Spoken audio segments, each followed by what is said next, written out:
पहला सवाल हमारे एक ईसाई भाई हैरी डिकोस्टा का है।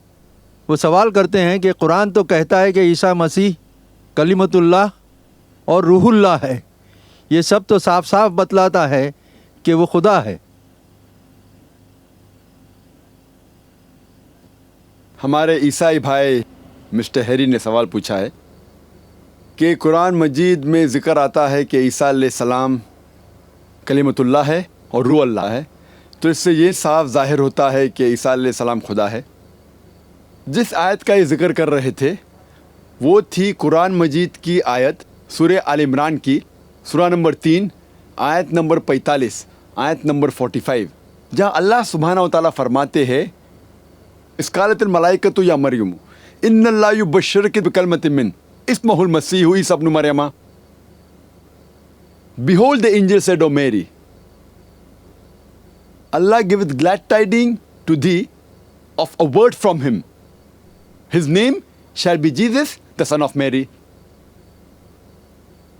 फरिश्ते कहते हैं मरियम अलैहिस्सलाम से, क्या हम तुमको बशारत देते हैं अल्लाह की तरफ से एक कलाम, अ वर्ड फ्रॉम अल्लाह, और उसका नाम होगा ईसा इब्न मरियम।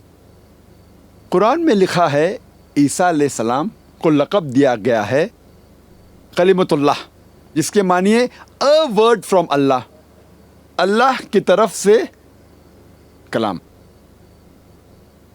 हर पैगंबर अल्लाह सुब्हानहू व तआला का कलाम ही लोगों तक पहुंचाता था, लेकिन कुरान मजीद में जब भी आप पढ़ेंगे मुख्तलिफ पैगंबरों को मुख्तलिफ लक़ब दिया गया है। मिसाल के तौर पे इब्राहीम अलैहिस्सलाम को कुरान में लक़ब दिया गया है खलीलुल्लाह, जिसके मानिए फ्रेंड ऑफ अल्लाह, अल्लाह का दोस्त। उसके मानी ये नहीं कि बाकी पैगंबर अल्लाह के दोस्त नहीं थे, बाकी पैगंबर अल्लाह के दुश्मन थे, ये इसकी मानी नहीं। अगर लक़ब दिया जाता है कोई पैगंबर को, उसका मतलब ने बाकी पैगंबर भी वो लक़ब के मुताबिक नहीं है, कि बाकी पैगंबर वो चीज़ नहीं है। और एक मिसाल मैं पेश करता हूँ। मूसा अलैहिस्सलाम को कहा गया है कलीमतुल्लाह, जिसके मानिए अल्लाह से उन्होंने बात की। इसका मतलब ये नहीं कि बाकी पैगंबरों ने अल्लाह से बात नहीं की, बाकी पैगंबरों ने भी की, मोहम्मद सल्लल्लाहु अलैहि वसल्लम ने की। तो लक़ब दिया जब जाता है उसका मतलब ये नहीं कि वो चीज़ सिर्फ उस पैगंबर के लिए है।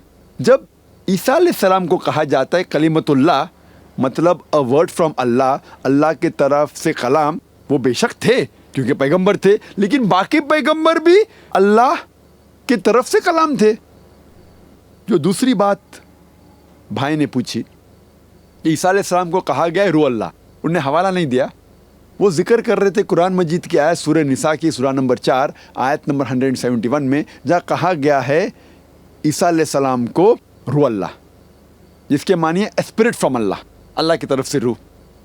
लेकिन हम जब कुरान मजीद में पढ़ते हैं और कई जगह पे जिक्र आता है, मिसाल के तौर पे सूरह सजदा में सूरा नंबर 32 आयत नंबर 9 में, कि अल्लाह सुब्हानहू व तआला ने अपनी रूह इंसानों में फूकी। इसका जिक्र सूरह हिजर में भी है सूरा नंबर 15 आयत नंबर 29 में, कि अल्लाह ने इंसानों में रूह फूकी।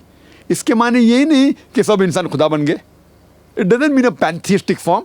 इसके माने ये कि अल्लाह सुब्हानहू व तआला ने अपना इल्म इंसानों में डाला। उसी तरीके से अल्लाह ताला ने अल्लाह का इल्म ईसा अलैहिस्सलाम में डाला। इसका ये मतलब नहीं कि ईसा अलैहिस्सलाम खुदा बन गए। इसीलिए कुरान को जब पढ़ने के लिए सारे कुरान को साथ में पढ़ेंगे और मुताला करेंगे तो आपको सही मानी पता लगता है। तो ईसा अलैहिस्सलाम कलीमतुल्लाह थे, रूह अल्लाह भी थे, इसका मतलब वो पैगंबर थे, खुदा नहीं थे। Hope this answers the question.